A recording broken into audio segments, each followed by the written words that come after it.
standing at the beginning of time with the possibility of taking. Martin Luther King Jr. was born in Atlanta on 15 January 1929. Both his father and grandfather were pastors in an African-American Baptist church. Martin Luther King attended Morehouse College in Atlanta, segregated schooling, and then went to study at Crozer Theological Seminary in Pennsylvania and Boston University. During his time at the university, Martin Luther King became aware of the vast inequality and injustice faced by Black Americans. In particular, he was influenced by Gandhi's philosophy of nonviolent protest. At the age of 24, King married Coretta Scott.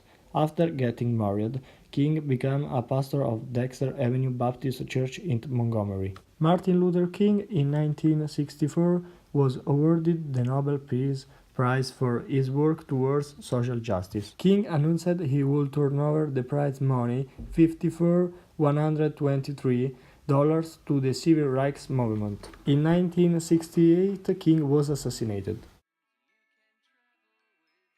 Is the most important and crucial period of your lives, for what you do now and what you decide now at this age may well determine which way your life shall go. And the question is whether you have a proper, a solid, and a sound blueprint. And I want to suggest some of the things that should be in your life's blueprint. Number one in your life's blueprint should be a deep belief in your own dignity, your own worth, and your own somebodyness. Don't allow anybody to make you feel that you are nobody. Always feel that you count. Always feel that you have worth. And always feel that your life has ultimate significance. Secondly, in your life's blueprint, you must have, as a basic principle, the determination to achieve excellence in your various fields of endeavor. You're going to be deciding as the days and the years unfold what you will do in life, what your life's work will be. Once you discover what it will be, set out to do it, and to do it well. Be a bush if you can't be a tree. If you can't be a highway, just be a trail. If you can't be the sun, be a star. For it isn't by size that you win or you fail. Be the best of whatever you are.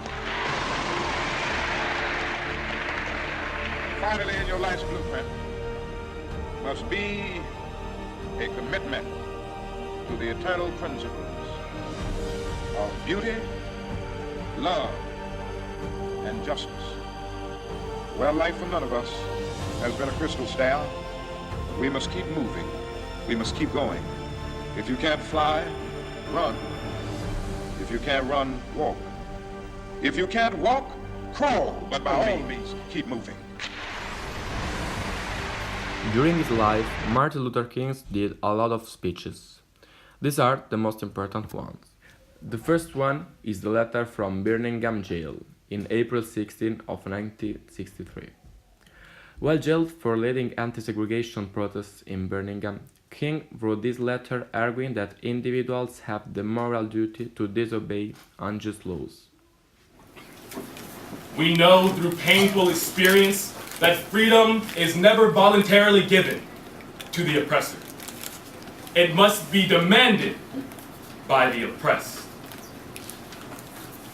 Frankly, I have yet to engage in a direct action campaign that was well-timed from the view of those who have not suffered unduly from the disease of segregation.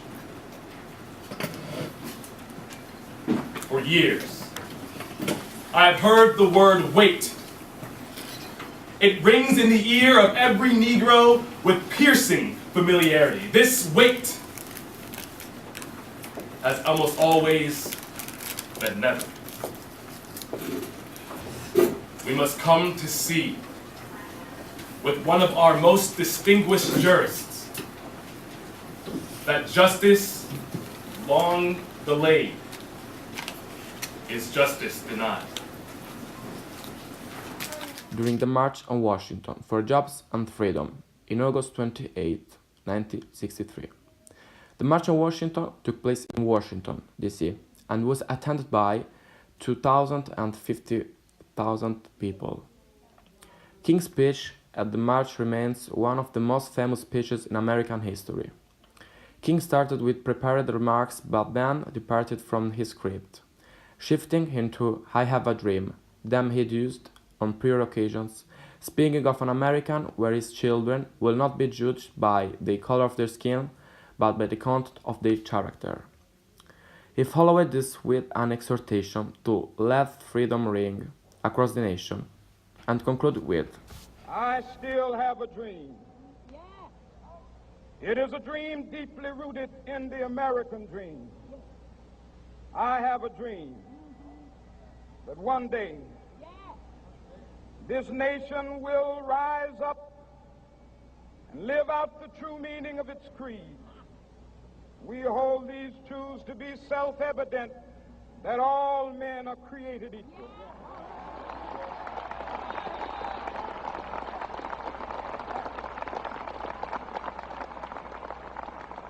I have a dream that one day on the red hills of Georgia, the sons of former slaves and the sons of former slave owners will be able to sit down together at the table of brotherhood. I have a dream that one day,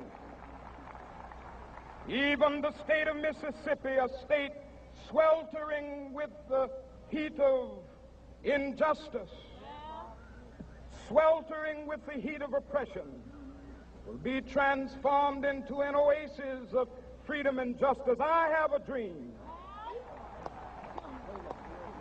that my 4 little children will one day live in a nation where they will not be judged by the color of their skin, but by the content of their character. I have a dream today.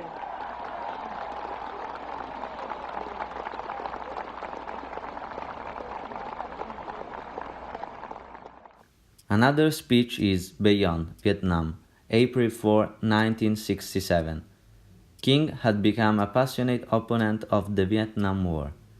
In this speech delivered at the Riverside Church in New York City, King referred the United States, the greatest purveyor of violence in the world today. In that speech he said, Would come again through the Geneva Agreement. But instead there came the United States, determined that whole should not unify the temporarily divided nation. The peasants watched again as we supported one of the most vicious modern dictators, our chosen man, Premier Diem.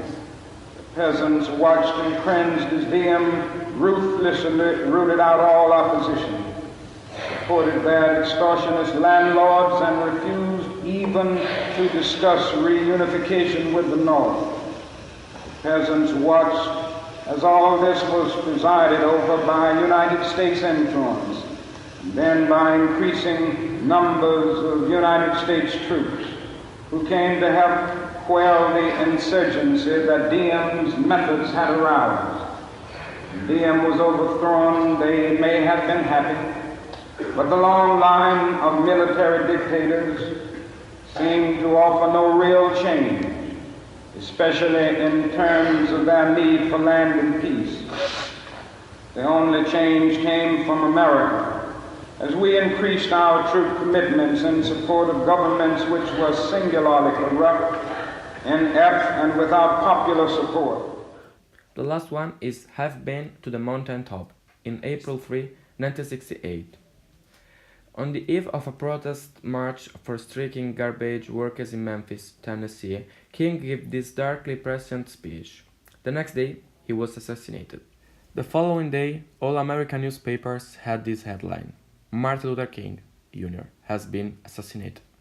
A famous newspaper reports these words about the terrible event. Martin Luther King Jr. is shot to death at a hotel in Memphis, Tennessee. A single shot fired by James Earl Ray from over 2,000 feet away at a nearby motel struck him in the neck. He died an hour later at St. Joseph's Hospital. The death of America's leading civil rights advocate sparked a wave of rioting in the black communities of several cities around the country. Ray, who had escaped from a Missouri prison almost a year earlier, had used the aliases Eric Gold and John Willard to register in several motels in the Memphis area. He fired a Remington rifle from a bathroom window that looked out into the balcony where King was standing. Ray fled to Canada, where he stayed for a month. Meanwhile, the FBI placed him on the 10 most wanted fugitives list. After buying a passport under the name Sneyd, Ray traveled to England on May 6. Within a week of arriving in London, he traveled to Lisbon, Portugal, for 5 days. Back in London, Ray moved from hotel to hotel until authorities finally caught up with him on June 8 at Heathrow Airport. In any event, Ray pleaded guilty before his scheduled trial began in March 1969 and was sentenced to 99 years in prison. Ray recanted his confession a few months later and insisted on his innocence for years. However, his efforts to secure a new trial were futile, despite the support of members of the King family who were eager to determine if others were involved. Ray died on April 23, 1998. The year 1968 remains one of the most tumultuous single years in history, marked by historic achievements, shocking assassination, a much-hated war, and a spirit of rebellion that swept through countries all over the world. Occurring at the dawn of the television age, the historic events of 1968 also played out on TV screens across the country, bringing them home in a way that had never been possible before. It's because of Martin Luther King and the efforts of his supporters that America came to understand the power of nonviolent protest, when his nonviolent efforts were met with violence. It actually granted empathy and support for his cause. The public was swelling to such a magnitude that major acts of congressional power were set in motion. King was allegedly responsible for the passage of the Civil Rights Act of 1964 and the Voting Rights of 1965. The Civil Rights Act banned the discrimination in the workforce and public accommodation based on race, color, religion, or national origin.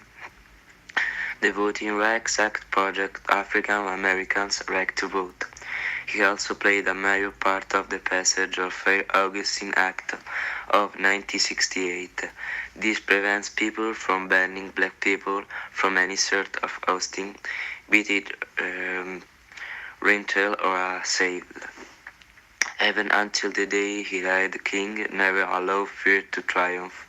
He unified people together under a common goal. Today you won't find black people and white people forced to sit in separate sections on a bus or drink from separate water fountains. In a public space, although the prejudice remains, the tide of shifting away where the racists of the world are scorned and not innocent African Americans.